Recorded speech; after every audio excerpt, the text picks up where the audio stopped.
You ever hear about someone building a $4 million mansion on land that isn't theirs, and the whole world just shrugs like, oh, well, guess that's how it goes now?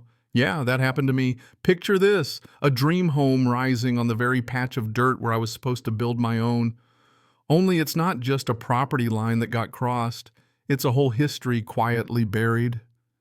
And hope someone like me wouldn't bother digging it up. Spoiler, I dug. Let me back up a sec. Name's Connor, high school geography teacher by trade, map nerd by choice, and I grew up learning how to read the lines that make and break cities. So when I bought a chunk of land in Meadowbrook Estates, I was just looking for peace somewhere quiet, shaded by old oaks, away from apartment walls thin enough to hear my neighbor sneeze at 3 a.m. You know what I mean? I was 35 sick of renting, finally ready to put down roots. The real estate agent acted like she was offloading plutonium, kept calling it an investment opportunity, which should have been my first clue this was no ordinary sale. Anyway, the day after I signed in, rolls a white Escalade, and out steps Cheryl, the HOA president, wrapped in designer everything with that kind of smile people save for real estate ads and police mugshots. She doesn't shake hands, just takes inventory. My stakes in the ground, the lumber pile by the oak. Even my lawn chair looks suspicious under her gaze. Then she launches into a 20-minute monologue about regulations, garbage bins, paint colors, mailbox height down to the inch. She hands me a binder heavier than my college textbook says it's the Covenant Handbook. I thumb through tabs about grass length and approved shades of beige, and for a second I wonder if I just joined a cult where individuality is considered a felony. When she leaves, my neighbor, retired dirt under his nails, probably grew up with the oaks, waves, and tells me almost like a warning. Used to be a plan for a park right here back in the early 90s. Big playground, walking trails, the works. Funny how things just disappear. I laugh it off, but his tone sticks with me like the aftertaste of a bad secret. Weeks pass, and one morning the mail carrier hands me a certified letter from the HOA. Immediate compliance required for unauthorized construction. Except I hadn't built a thing. Turns out Cheryl recently acquired a strip of abandoned public land right along my lot, official stamps notarized, and all but the timing and price smell fishy. Her little purchase just happens to block exactly where my house would go. That night I lay out my survey maps, HOA documents, and city records looking for patterns, because that's what I do. And boy, did I find one. Cheryl had been picking up abandoned or surplus city land for pennies, always right next to the choicest lots in the neighborhood. 7 parcels, 5 years, like a general laying groundwork for a battle nobody else knew was coming. When I pressed Ben at the planning office, he acted like I'd just asked for nuclear codes. Public land sitting empty is just wasted taxpayer money. He shrugged and went back to pretending his keyboard was more interesting than fraud. But here's the kicker. At the county archives, I dust off a folder marked Harmony Park 1992.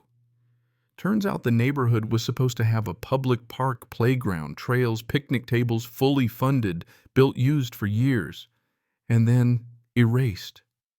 I'm staring at maps. Red lines changed boundaries, moved like someone edited reality with a Sharpie.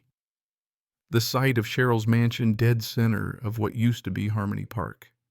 Officially, the park never existed, except I'm holding pictures of birthday parties and city council approvals in my hand. I send a letter to the HOA board laying out everything. I've found original park maps, new property records, all the weird discrepancies highlighted in red marker.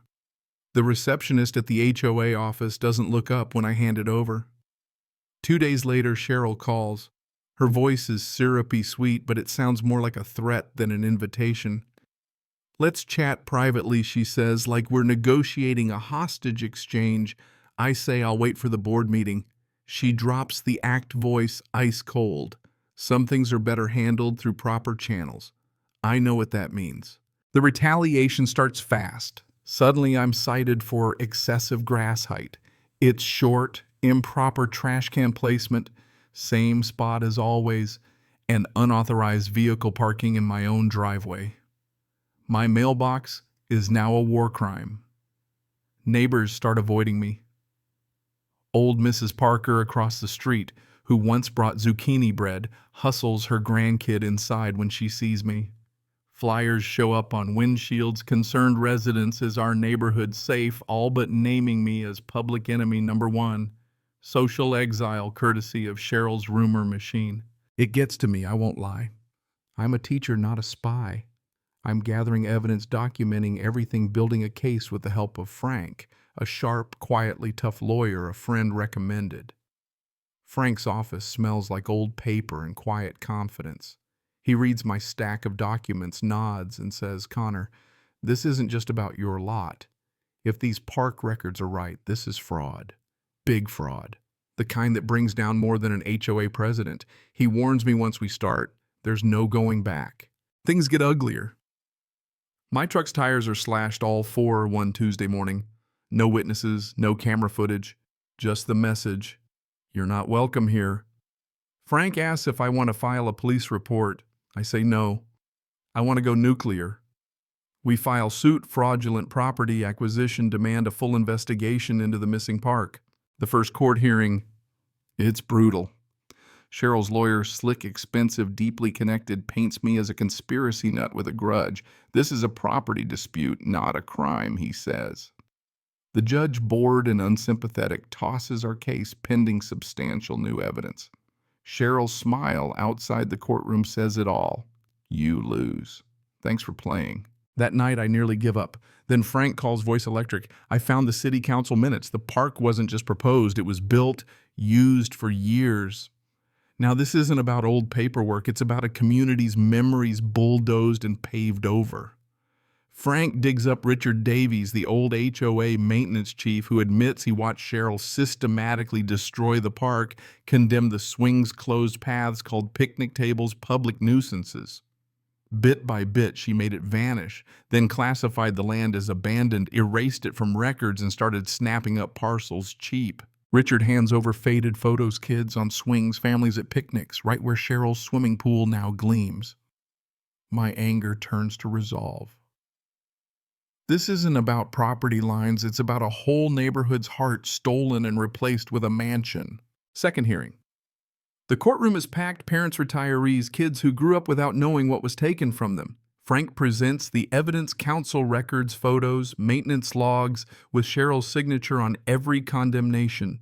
When Richard testifies, his voice breaking as he remembers children crying when the swings came down, it's like the room is holding its breath. Frank displays side-by-side photos, kids playing in 2009 Cheryl's pool today in the same spot. When he asks Cheryl to explain, she cracks. Her voice falters, her lawyer looks sick. The judge finds her guilty of fraudulent acquisition and orders the mansion demolished, the land returned and the park rebuilt. No cheers, just silence. Even Cheryl looks like she finally understands what she destroyed.